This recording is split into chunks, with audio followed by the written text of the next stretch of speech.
What I'm going to do here is the Amalgamite process. This will be the first step of it. I'm trying to keep this video shorter. What I've got out in front of us is I've got one of my little mini furnaces that's kind of an open hearth. I've got a scorification dish to do the initial process. I have a magnesia couple that I'm going to preheat. Being as I live in Oregon, I got to drive the moisture out of it. And I have a small 1 3/4 inch melting dish that once I do the process in the scorification dish, I'll pour it off into the melting dish and then load the couple up, get ready for the second process. So I'm going to go ahead and light the torch and try not to block the camera.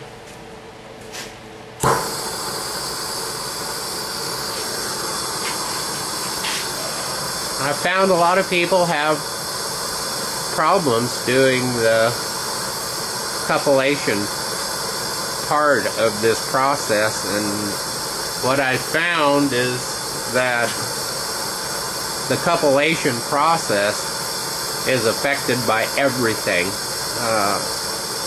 The moisture content in the air, the temperature of your propane fuel.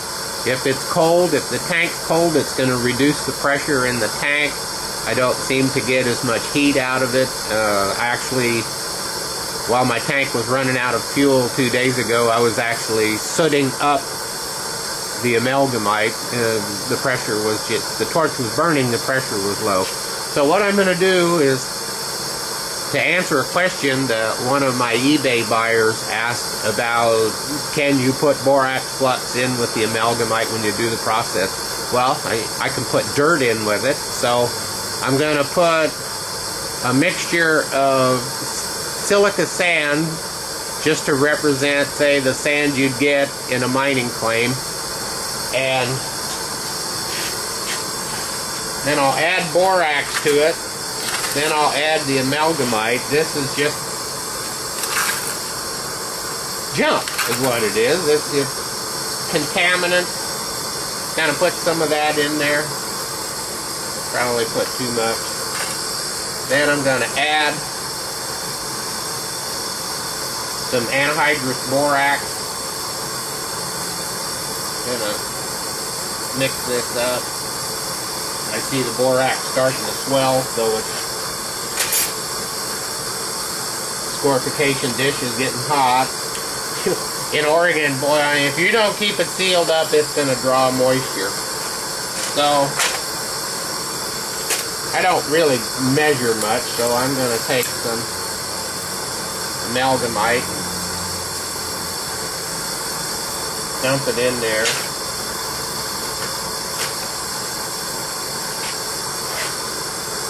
I don't know if that's enough. I'm going to add some more.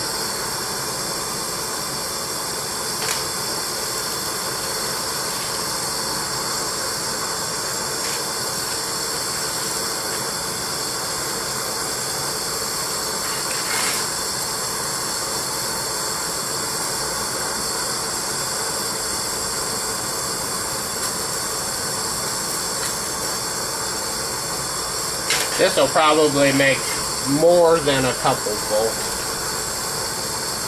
Now, one thing you do is you use the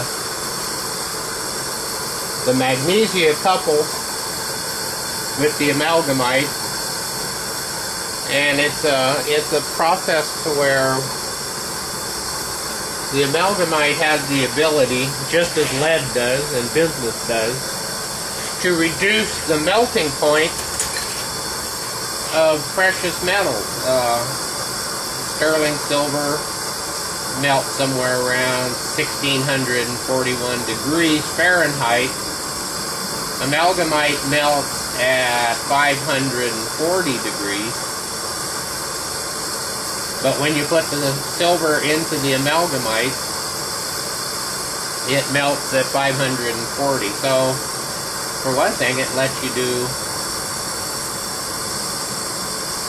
metal work with the propane air type torch you can buy at your hardware store without having to do the oxygen and acetylene, which is very expensive to buy, but it has its payback. I have to get some ventilation going in here because this is putting off gases. I'm going to hopefully not cool that down when I open up the vent.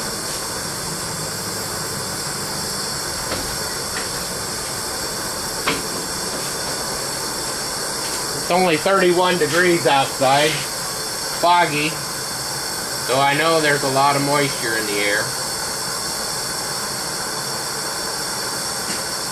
So what I'm getting now is a nice ugly mixture of borax, silica sand. I mix the silica sand with fire clay, cone 5-6 clay, and make crucibles out of it. The amalgamite is starting to melt now. I'm going to end up with a real ugly mess here, but you don't want to throw it away. And what I do is when I get ready to pour this off, I will keep this. There's going to be a certain amount of the amalgamite silver mixture.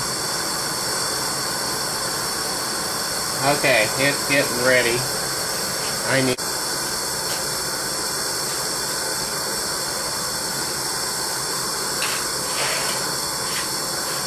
Getting ready. It's almost ready.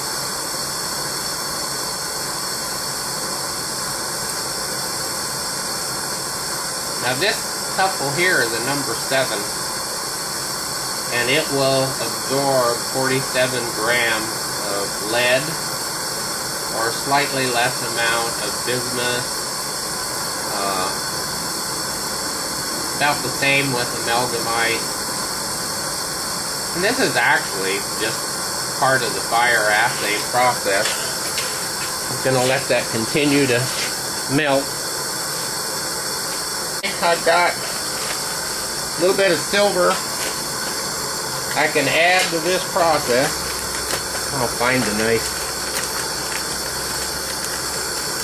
bead.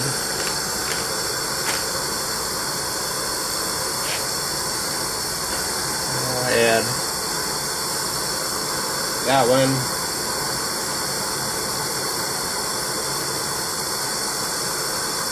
This one. One more large one. Okay, now what I have to do is start agitating that mix to get it down into the pool of molten amalgamite, which is underneath all this ugly stuff. So what we're kind of simulating here, gold will react with amalgamite, lead, bismuth, whatever. Just the same as the sterling silver or pure silver. So I do my playing like this with sterling silver just for cost effective. One thing a person might keep in mind is when you're doing this process, if you've never done it before, start out small scale. Get a couple, do it. You can do this scorification dish process. I do it right in the couple. I just put a small amount of amalgamite in there, the precious metal. I don't bother adding the contaminant. I'm doing this for the person that asked the question. Okay, I'm scraping this back so I can get a pretty good pour off of that to reduce the amount of slag that's going to go with it. I'm going to grab the scorification dish.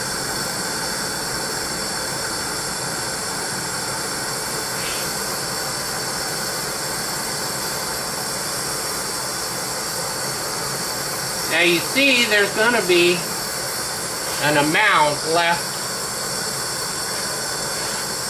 in the dish. You don't throw that away. I save it back and save it back And then I'll put it in another scorification dish and do the process over again. I'm just going to set this out of the way. And then I'm going to get the melting dish right over the hottest part of the flame. I want to get it